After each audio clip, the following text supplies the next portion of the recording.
won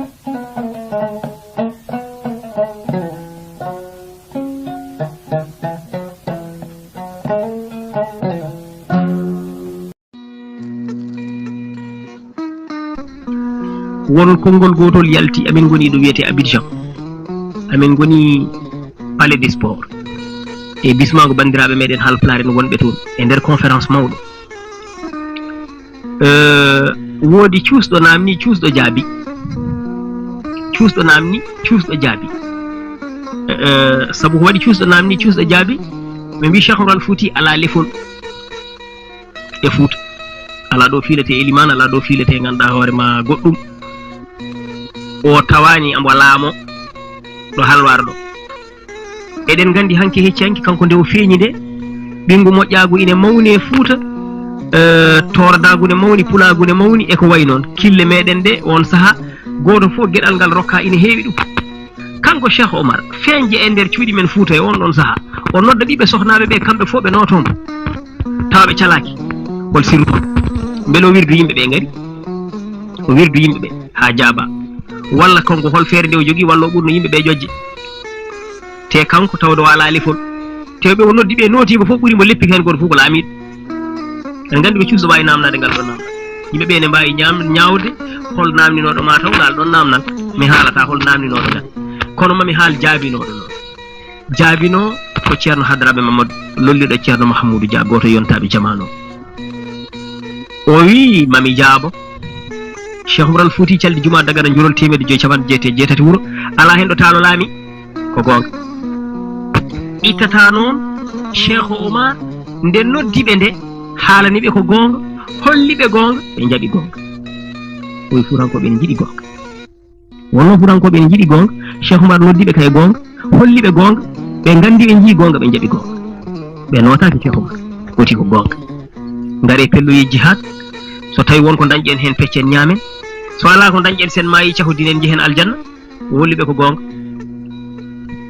wona ngare ndi ambe de laamo wona ngare ndi ambe de wona ngare jihen pelloyen jihad ken julbe so tawi won ko Allah jigi men nyaam tawne dagani en so tawi a wari kefero calido tubde a sahodini jungo ma funnama puddi aljanna so tawi kadine ko kefero warma a sahodini a nyaaweta dum wado noddi be sohnaabe Fouta o haalani be din don dalilaji ko hadata neddo yaade ko tawde miijaade so tawi mi yehi mataw mami may kulli nafsin zaikatul maut kala ganda tagado wonki so wala fitano mama dum no sa yehi mama e sa yahi mama so tawi hadan ma yaade ko wiide so tawi ganda hoore ma jom suudamo ko joddo so mi yehi so mi woppi mo goddo resta mo ciagala so mayde firatone de ari so nawi mo gam mo resta ciagal ma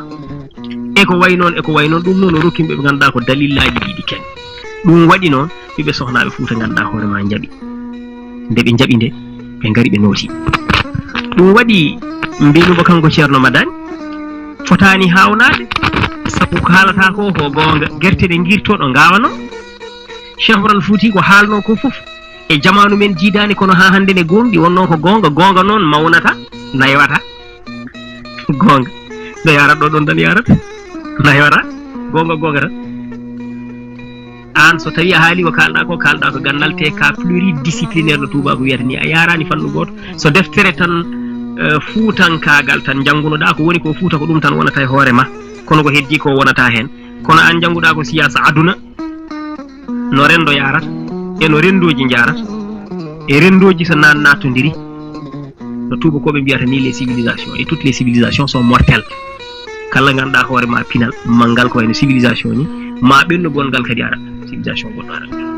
ala hen civilisation mo mayata abundirat tan wonko wonno do e France do kalten les états généraux de Versailles prélude de révolution française 1789 ko do wonno ha hande do ete Versailles so ndi mon kolle ko do ruwa wonno ko do reno wonno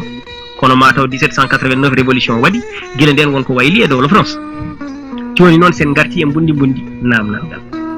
minen to bange koy amin paami nalankagal foddem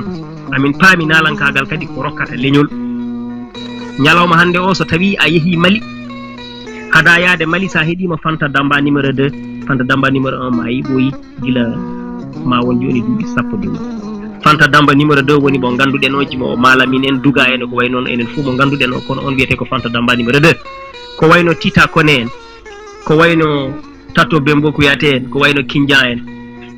kanja ko yate en ko wayno joni ami koyta en hen goto fof so yimi ko jombol ngol no welliri ni a nanata ni bambarankore kono jiɗata ko yaade Mali cikkata tan mataw ko kange woni to yikata ko woni ko New York ko woni ko endo venen mataw ko toon woni sa ari Mali hay ndiyam mataw roketake ni jara kono noon ay nanalankoɓe ɓe nawi Mali de mbiyata e waɗi ɗum noon ko so tawi ɓe jimi tan cikkata ko no daade ɗe mbayi welde no ɓe mbayi ngarɗude ni ko jombi ɗino mbayi ni mbiyata ko mataw ko toon ko hayata gurdam belɗam woni toon